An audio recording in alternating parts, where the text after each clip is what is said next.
knows I'm ready to get back and sit side by side with each of you. But one silver lining is we have been able to expand our reach in terms of asking some folks who may be geographically unavailable to us during normal times or otherwise to speak with us. So we've got a real treat today, you guys, with Ed Roberson speaking to our group. Ed will share a lot of his story with us today, but he is a North Carolina native from Tarboro, where I'm increasingly realizing everybody's got a connection to Tarboro. And Ed will probably tell us more about that later. But Ed runs a podcast called Mountain and Prairie, and I'm sure he's going to be real humble about it. But y'all, it's a big deal podcast. Ed is an interviewer, maybe on par with the DG Martin. So just watch out. And if you have a minute, we'll get the link out to everyone, but I would highly recommend his podcast, Mountain and Prairie. Deals with all sorts of things, land, conservation, the American West, literature, just a lovely podcast that he's put together. And along with that, he's got a book list that I just can't speak highly enough about. Would direct your attention to that just for your consideration. I know we have a group of voracious readers, and I think y'all would enjoy seeing his book list.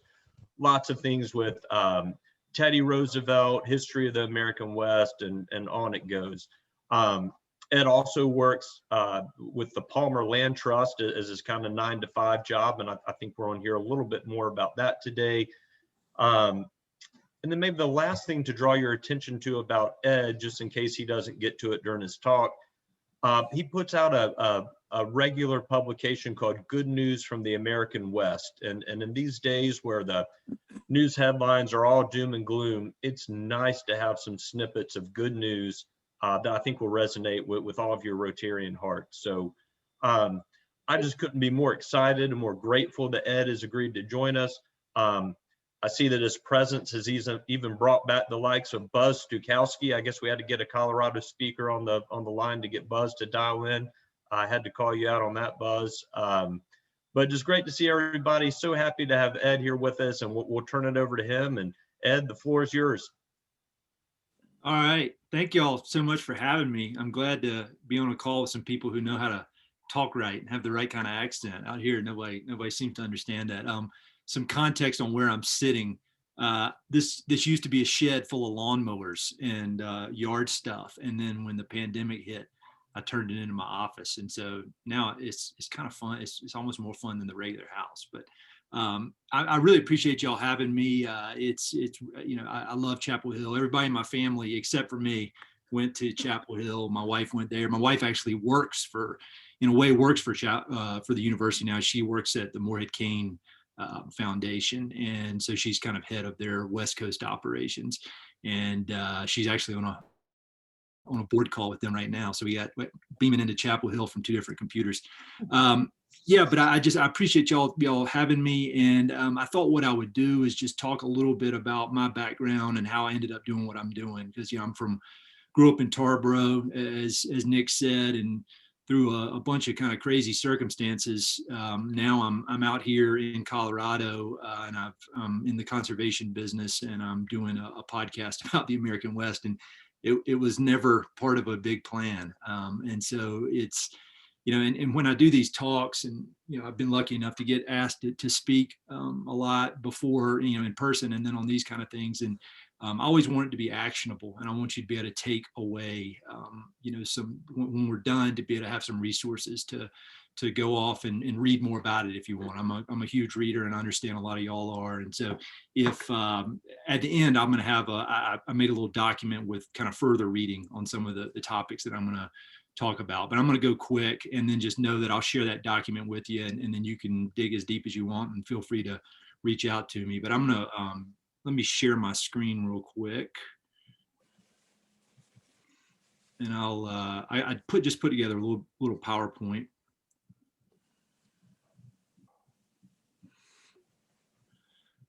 So yeah, what I'm going to talk about today is really what I spend most of my time thinking about is the American West through the podcast and conservation, which is what I do on a daily basis. And wanted to give you a little bit of background of how a guy who grew up here in Tarboro, those of y'all who've been to Tarboro know that's the town common. My parents live like 2 blocks from there. Ended up here, which was this summer with my 2 little girls up in the mountains camping out. And again, I would have never guessed things had turned out as they did. But I think when I think about where it all started, this is a picture of me when I was 17 and my friends. I went to a boarding school at Woodbury Forest up in Virginia. And when I was a senior, before senior year, they sent a bunch of us out to Colorado on a leadership trip. And as part of that leadership trip, we went whitewater rafting, we rock climbed, we climbed a 14,000 foot mountain, and this is it right there, Mount Yale. And this was all taking place in the upper Arkansas Valley of Colorado. And so, this was my first taste of the Rocky Mountains. And I was hooked. I mean, completely obsessed from that point on. And interestingly enough, all of my work now revolves around the Arkansas River in Colorado and trying to find conservation water solutions for some of the water challenges out here. So this was the first my first taste of it. And I went to college at Wake Forest, got out, had an econ degree, worked at Merrill Lynch for a while, did commercial real estate for a while, but I always had this nagging thing in my head that I wanted to be out west. I wanted to be out west, but I say kind of half joking that I took myself too seriously at age 22 just to go be a ski bum like I should have done. And although I don't know if I'll be real excited if my daughters have that idea, maybe I will. But I wanted to be out west, and I was doing commercial real estate there in the Research Triangle Park area. And I just started hassling companies out west. I found out about a job called a ranch broker. And you get to go out and you sell these massive ranches, like the kind of ranches Ted Turner has and all these big ranches. And I couldn't believe that was a job. And I just kept hassling them. And then finally one of them hired me in Jackson Hole. And so my dad and I loaded up my car and drove out to Jackson Hole, and I started work there. And I'm obsessed with Theodore Roosevelt, as you'll see. And there's a quote that he has about when he went out west for the first time. And it said, "It is here that the romance of my life began." And I mean, that's what I think. I mean, I feel like I had a great childhood, great early career in North Carolina, worked with wonderful people, wonderful education. But when I got to Jackson Hole, it was like, all right, this is where I'm supposed to be. And it was almost like I woke up. and so, I live right there in town. I could do it. This picture here is I went on a bike ride one morning. There buffalo running around and, in front of the Tetons. I was training for a mountain climbing trip here, and I'd go out my back door and climb up the Snow King Mountain. For those of y'all who've been there, go fishing on the Snake River, hike up Snow King. It was just really, I could not have been in a better place. And I was in the ranch brokerage business, and this was during the real estate boom of 05, 06, 07. And so I was selling these big ranches all over the West. And like, this is a picture from a place called the Yellowstone Club, which you may have heard of it. It was pretty new when I was there, and they were building it out. But now it's known as one of these places where the billionaires go to buy properties. And so I was kind of in the middle of this whole world and kind of swept up in it. And it was anybody with a pulse can make a lot of money during that time, and whether you're selling ranches or developing them. And I worked with a lot of developers, and I saw these developers and how much money they were making, and they didn't seem to be much smarter than me. And not that I'm smart. and I said, well, I bet I could do that. For every dollar I'm making, they're making 100. I'm going to do that. And so I decided I was going to go to business school with the sole intent of being a real estate developer. That was the only reason I went. And I ended up getting a scholarship to go to business school, went, just fully focused on being a real estate developer. And then I got my internship between first and second year. I got a job at a big real estate investment trust in Washington, D.C. They hired one intern, and I got it. And there were some other guys from Harvard Business School that I was competing against, and they had us all at lunch to see how we would act. And one of these guys was bragging about how he had just been sent on a plane ride to Tokyo for a 1-hour meeting. And I started telling about the time a moose was chasing me around the Snake River. And I ended up getting the job, which I was kind of happy about. But during that summer, so in the lead up to that, to going to Washington D.C. to work at this big fancy company, just before that, I went to attempt to climb Mount McKinley or Denali in Alaska, and it's one of the 7 summits. It's one of the coldest places in North America, highest mountain in North America. And I went there, and long story, but made it 1,000 vertical feet from the summit. And one of the guides got sick, and I had to like literally kind of help drag him down. We had to put him on what's called a short rope, and because they said I was the youngest in the best shape, and that I could come back, I had to help get this guide out of there. And everybody else made the summit, and I didn't. And it was really I'd been training for a year for it, and it was extremely hard. I mean, it takes almost a month, minus 35 degrees at night, that kind of thing. And so I was pretty worked over when I got done with this trip. And then I instantly, the next week I started my job in DC. And about 3 weeks after that, I was sitting around, and I was still pretty messed up. I mean, from this trip, because I lost maybe 30 pounds, and I had the end of it. I didn't sleep for several days, and so it put a hurting on me. And then I was sitting around, and I felt a lump in my body where there isn't supposed to be a lump. And so I went to the hospital in Alexandria, Virginia, and the guy they did an examination on me, an ultrasound. He's like, "Yeah, you got a tumor, and it's not good, and you got testicular cancer, and we gotta put you under anesthesia." So 15 hours later, I was being operated on.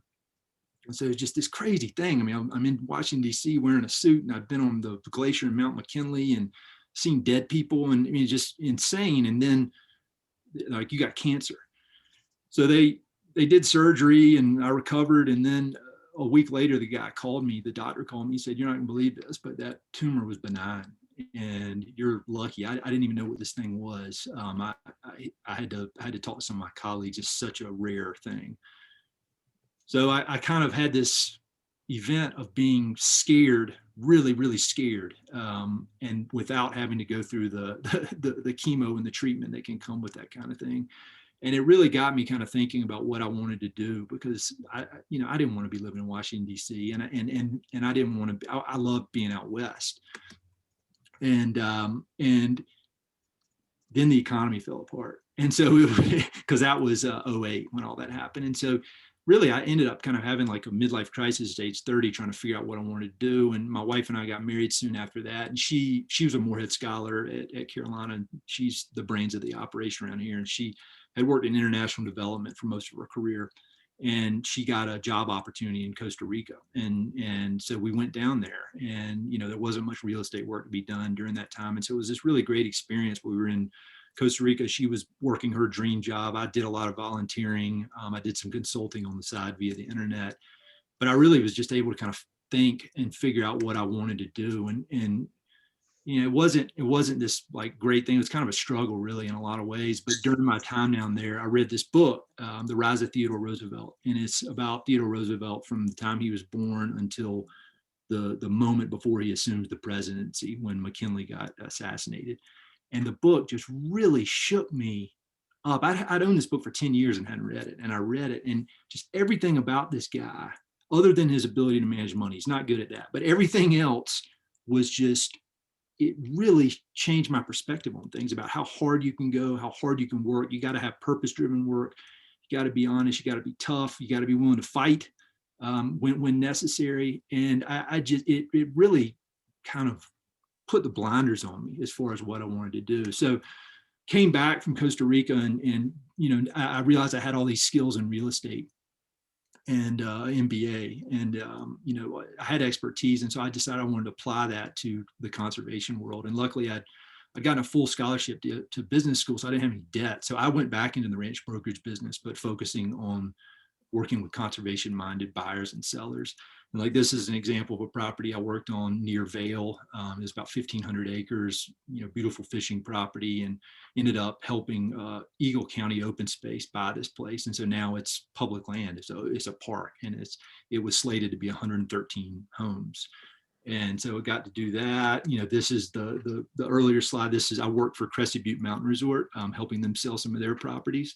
And this property here ended up selling it to a land trust. And these are, that one I showed you with the fishing, it was $15 million. And this one was maybe $2 or $3 million. And these governmental organizations and nonprofit organizations were able to bring real money to the table and buy these things and conserve them. This was conserved for open space forever. And a trail was preserved. That's one of the best mountain biking trails around, and ended up, they were big deals and fun deals to do. And I was able to combine my passion, my expertise in real estate with my passion for conservation. And all the while I'm reading these books. I kind of read like, that's what Theodore Roosevelt, he read a book a day. And so that I really try to model myself after him. And so I was throughout this whole process, constantly reading, trying to just really understand the West from an ecological standpoint, from a cultural standpoint. And these are just a few of the books that had an impact on shaping my perspective on life out here. And what does conservation mean? What does that mean? Because it can mean a million things to a million people. Some people think it means save the whales or save the rainforest or don't let people go on the land. And then for other people, it means agriculture.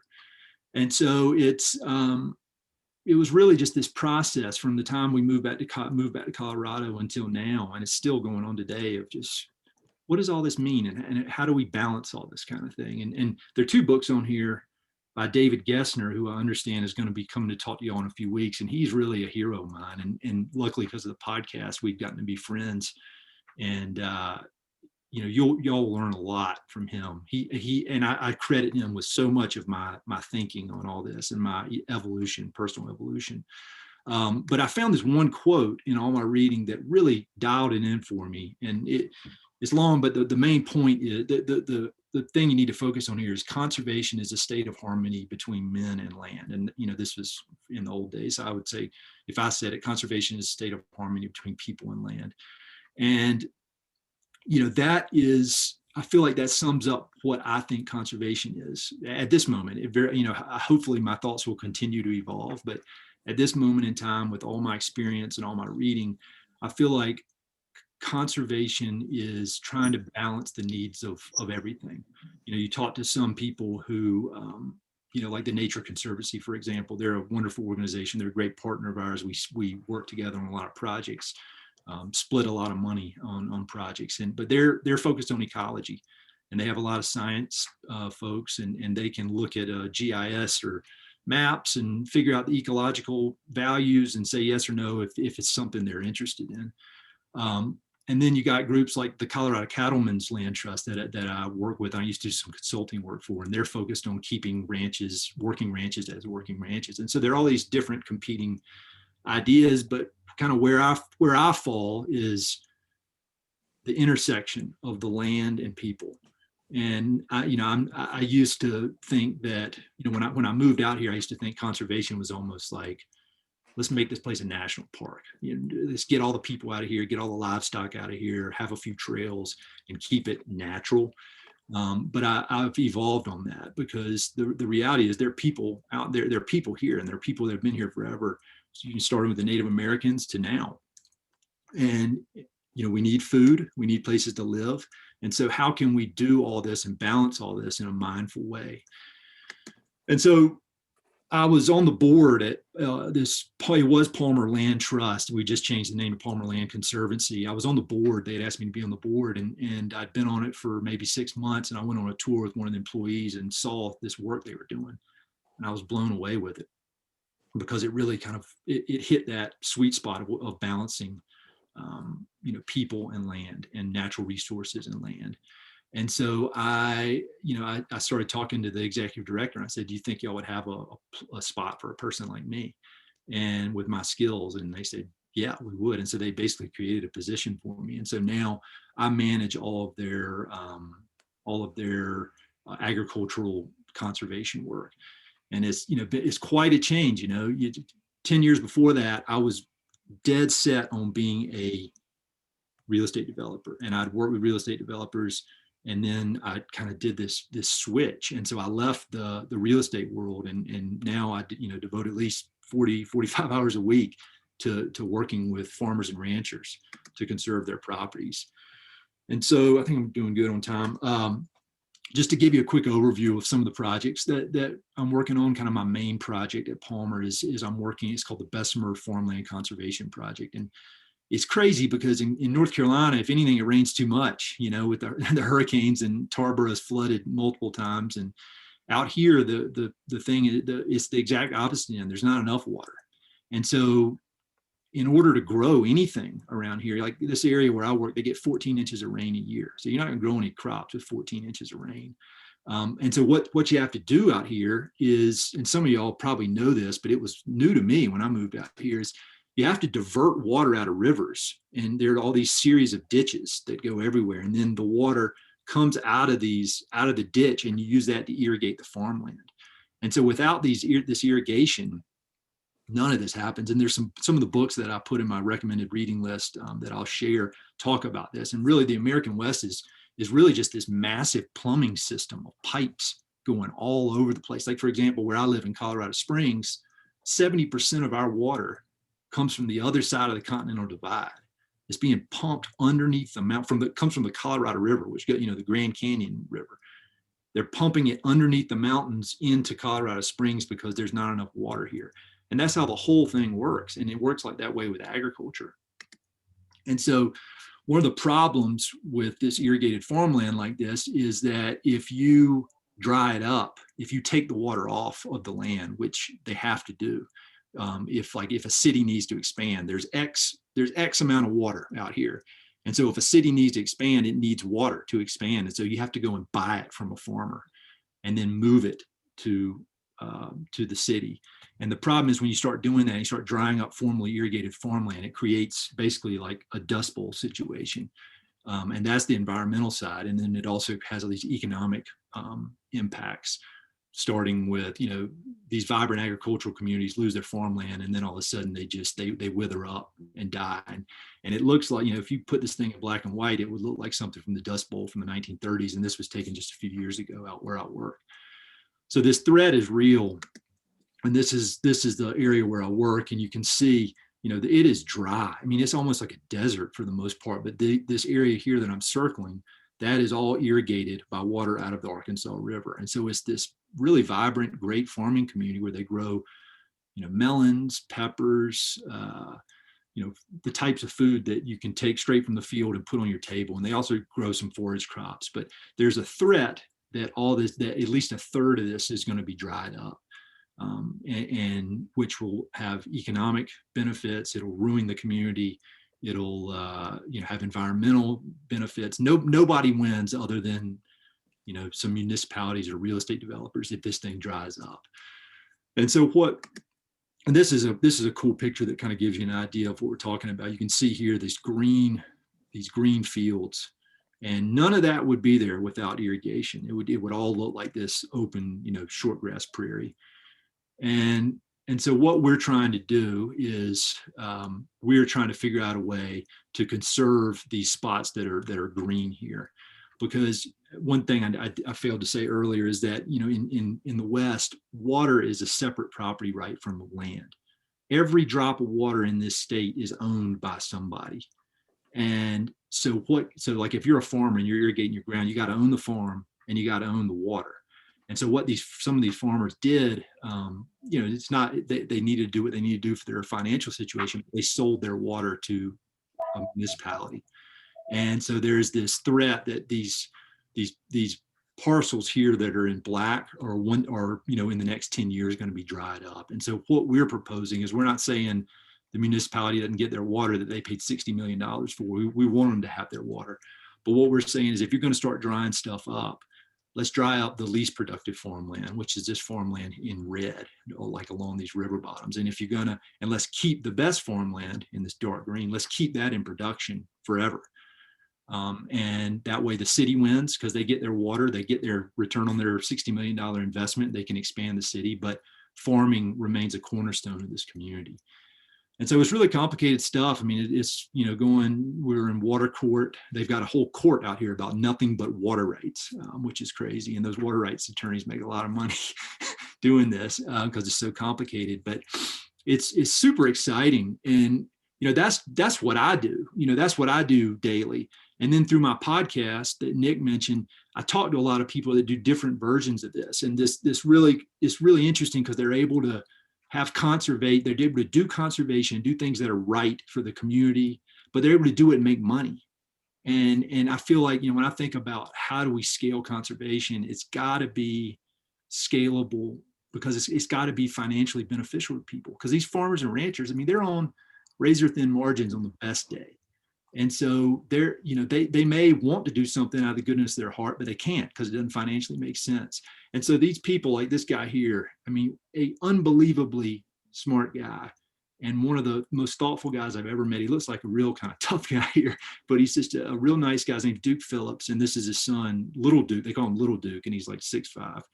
And they do ranching. It's called regenerative ranching.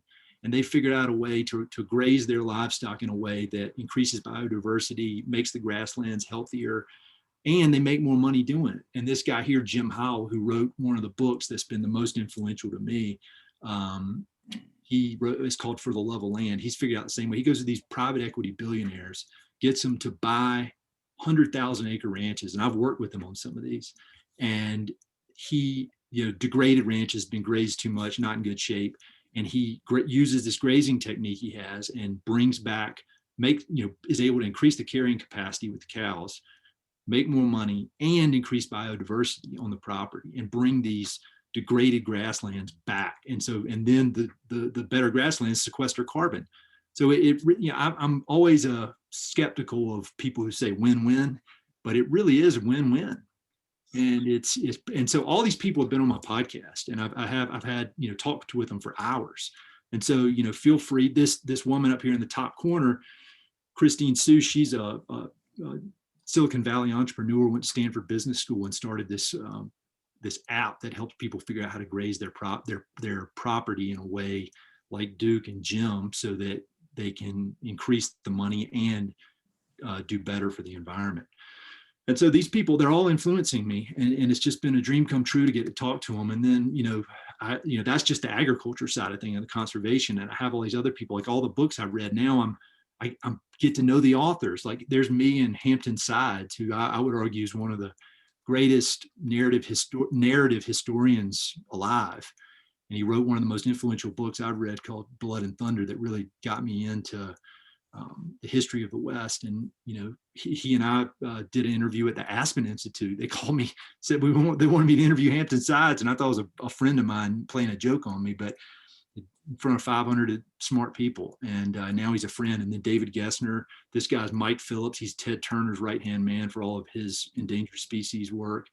Bill DuBois, he went to Carolina, Moorhead Scholar, and he's one of the smartest people out here as far as how he thinks about the West. And so that's kind of my story that I didn't talk too long. My podcast called Mountain and Prairie. It's a very selfish project because I want to talk to these people and I want to learn from them. And so it's just me asking them questions that I want to hear. And luckily it's crazy that all these people like to listen. And the thing was on the front page of iTunes the other day, and it's just me in the shed. Don't tell anybody. But happy to answer questions, and I can throw that PDF of the further reading in the notes here. I mean, in the chat thing. But hope that made sense. Absolutely. I'm always concerned that everything I'm saying is just nonsense, but. No, Ed, that was great. Thank you so much for sharing that. It's super interesting. We always have we always have some great questions. Folks, if you have questions for Ed, please, you can, probably the best way to do that is either to raise your hand with the Zoom feature, or you can write your question here in the chat function. I see Omar Zen already has a question. So Omar, are you on? Yeah, I'm on, Gavin. Can you hear me? Yeah. Okay. All right. Ed, how you doing? I really enjoyed your presentation. Thank you. Just wondering, what year did you go to Woodbury Forest? I graduated in 96. Okay. I thought you might know a buddy of mine, but you're a little younger.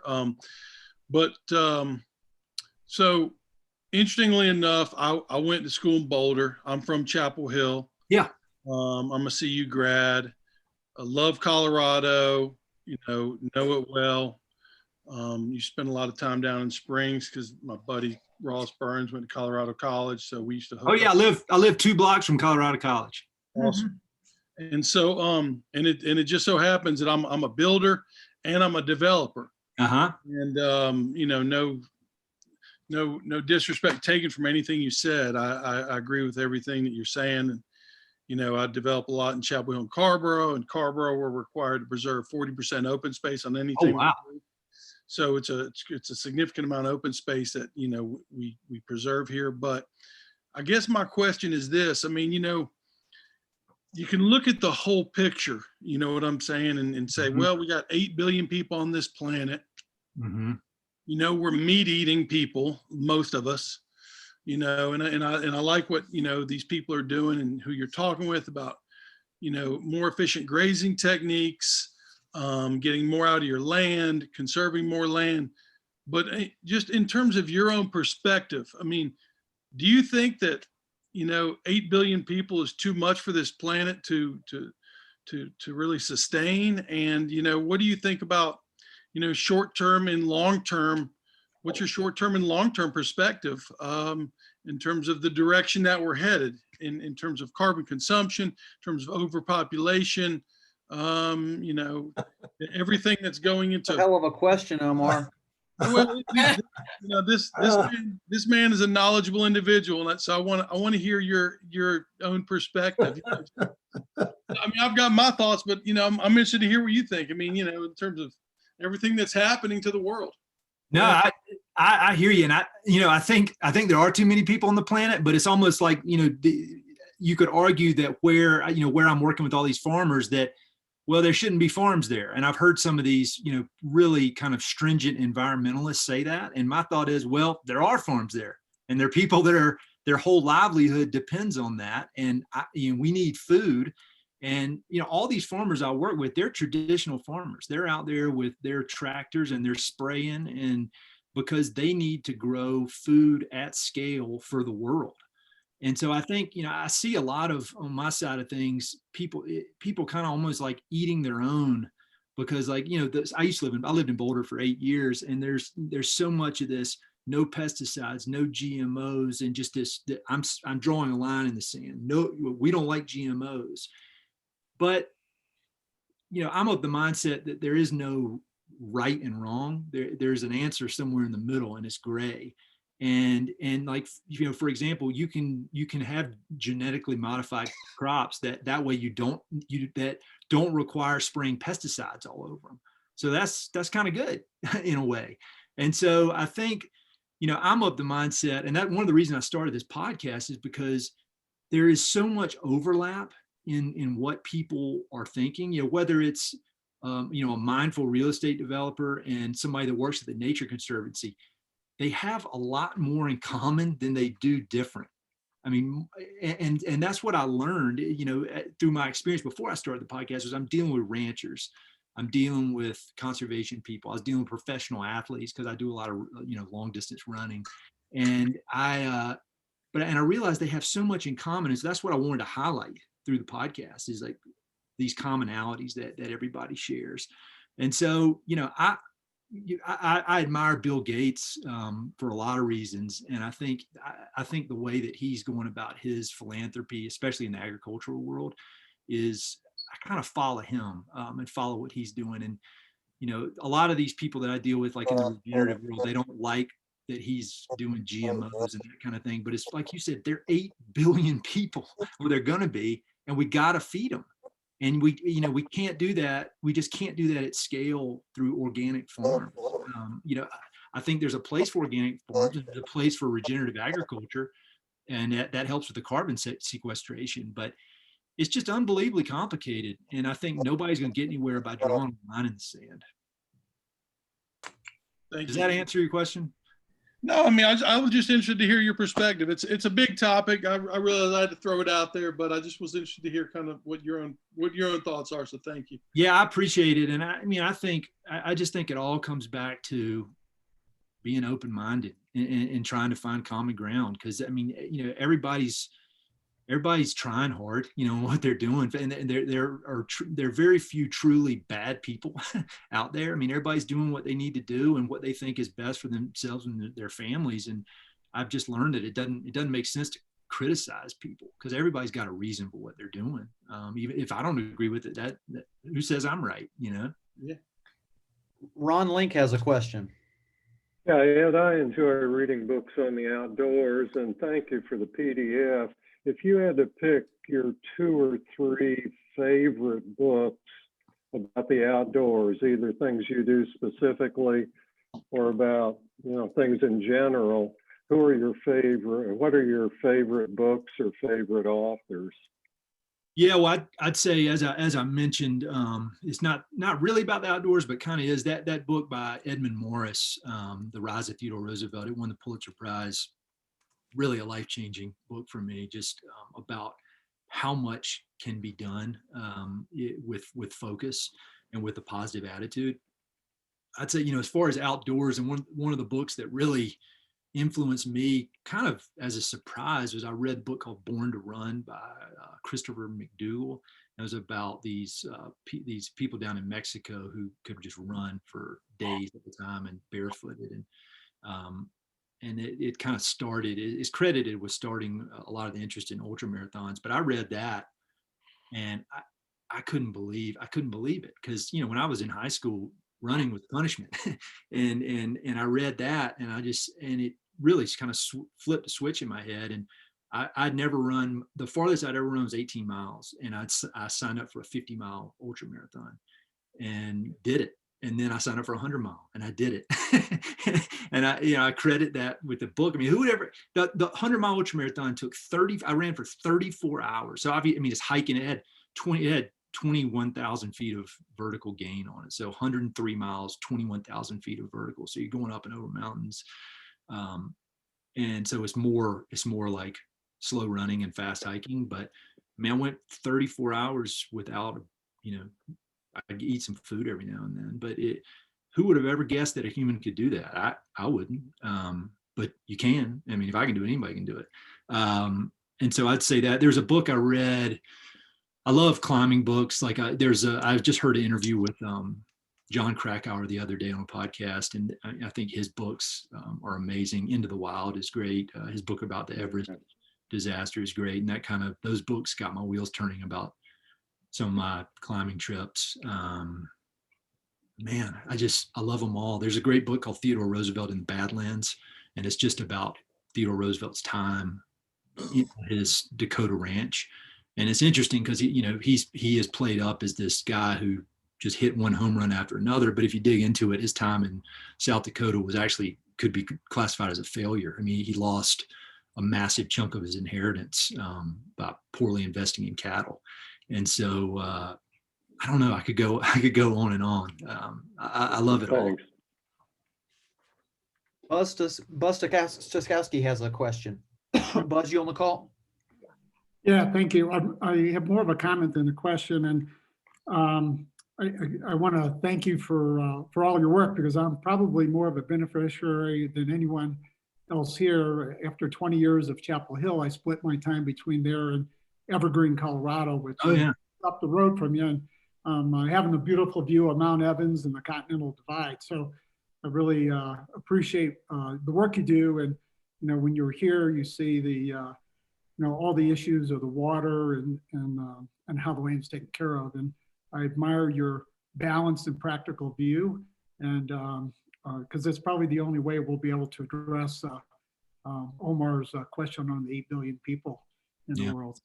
So thank you. But I'm looking forward to joining your podcast and learning more about the Palmer Conservancy. So, but thank you for your work.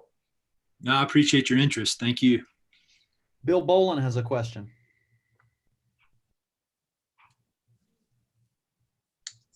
Bill, you still on the call? Yeah, can you hear me now? Yeah. Got you. Yeah. Ed, I was fortunate enough to work in Colorado as a teenager in the 60s at a Young Life Ranch in Buena Vista and in Colorado Springs. And we traveled all over and skied out there for probably 20, 30 years. I wish you could have seen Colorado back in the 60s. my question really is about climate change, number one, and number two is the incredibly, the stress that's being put on the Arkansas River and above at the Colorado River is incredible. I mean, it's obviously not sustainable, but your opinion about climate change and what you see going the next 10 to 20 years, you know, the fires that they're having out there, it really scares me. We usually go out west every year in the time in Utah or Colorado, but it breaks my heart in some ways just to see what's happened. Mm-hmm.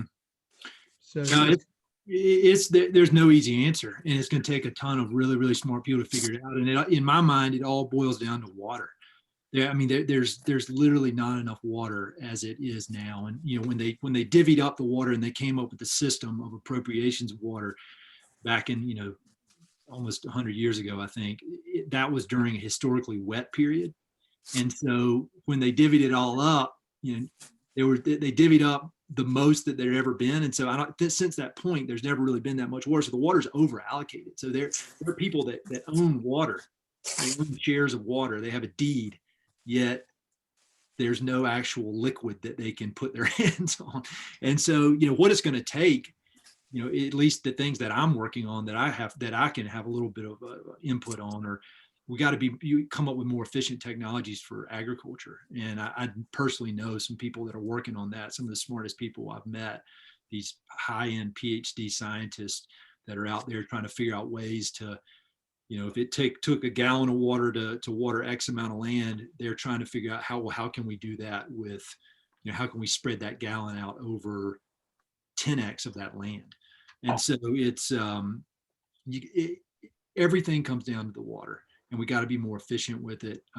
We got to figure out better agricultural techniques, and we're doing some work with doing an economic impact analysis to figure out, like, if we change this crop mix, how much water would that save us, and then where could we put the water that we're saving. And so I think technology is really going to be a big part of it, and it wouldn't surprise me if eventually the system that is in place out here has to be reworked, but that'll be an emergency if that happens. But I know some of the people that are working on this technology, and you know, all the great stuff you see going on in Silicon Valley, there's a version of that happening out in eastern Colorado. I mean, there's a lab out there that I go to, and they've got like an entire field on a scale, and you can crawl down under the field and see all these, and they can measure like every drop of water. If somebody drops a penny up there on the field, they can feel it.